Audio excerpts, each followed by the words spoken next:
They began as a response to the U.S. Army's fierce pursuit of Florida's Indian tribes 2 centuries ago. Chickees, with their distinctive palm frond roofs, offer shade and ambience to modern Floridians and visitors alike.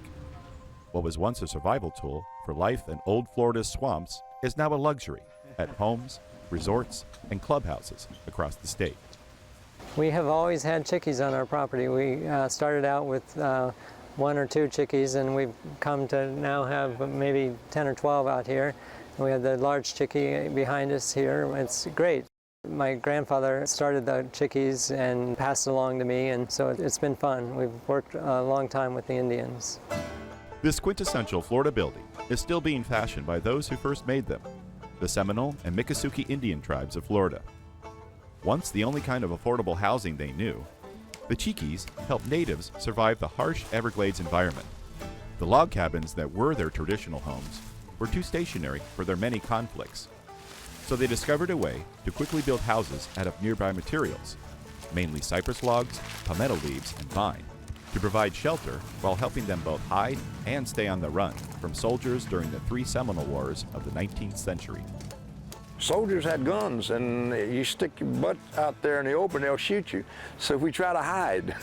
But in the reality, they always try to make Chickees, their dwellings, inside of a cove of a hammock for strong winds. It was just more comfortable. You use the forest as your shield, and then you can put the sidewalls on to keep the mosquitoes out or whatever.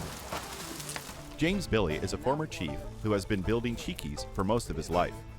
He has made a good enough living to raise 10 children, as his job takes him around the Americas and the Caribbean to transform palm fronds and logs into iconic structures that conjure many meanings for the people who enjoy them.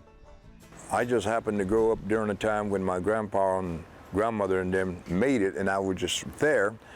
And I picked it up, and then years later, after I came out of Vietnam, working in some employment assistance office in the Seminole tribal system, that people started calling from Miami, Hialeah, New York, the Caribbean, for somebody to build these Chickees. And once you put the numbers to it, it was better livelihood than sitting in an office trying to be an attorney or trying to be a doctor or something. And it's also very comfortable. It's not mentally overbearing. You just got to figure out how many leaves you need and how many logs you need and how many employees you need to stay alive. So that's how I got into it and have enjoyed it ever since.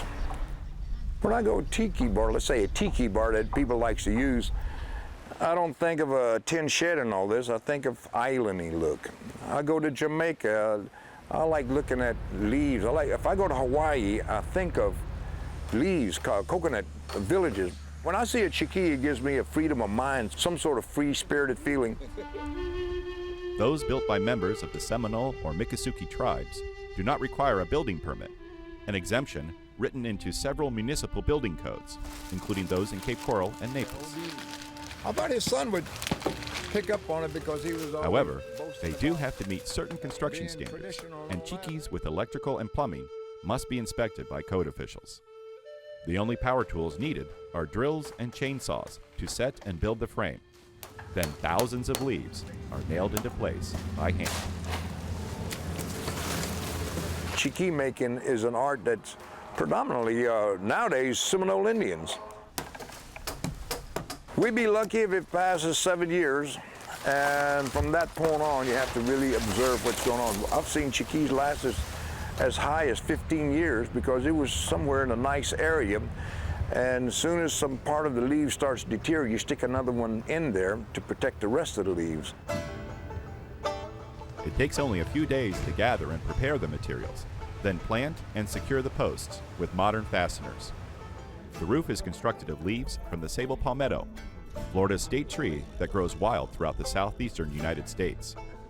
The first row is usually twisted to provide a drip edge for rain, and most fronds are held in place by a single nail. We like to put them on green.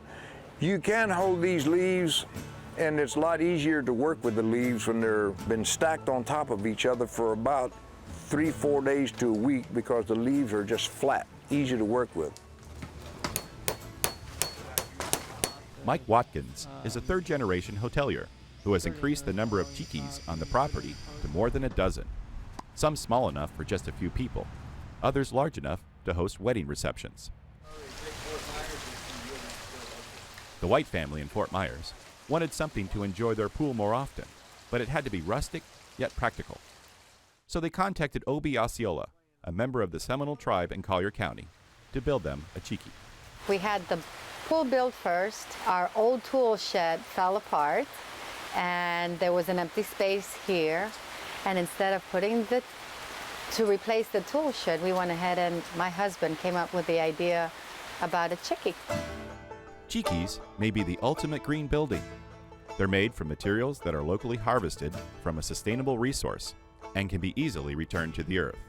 A well-constructed and protected frame can be expected to last 20 years, and the structures are remarkably storm-resistant.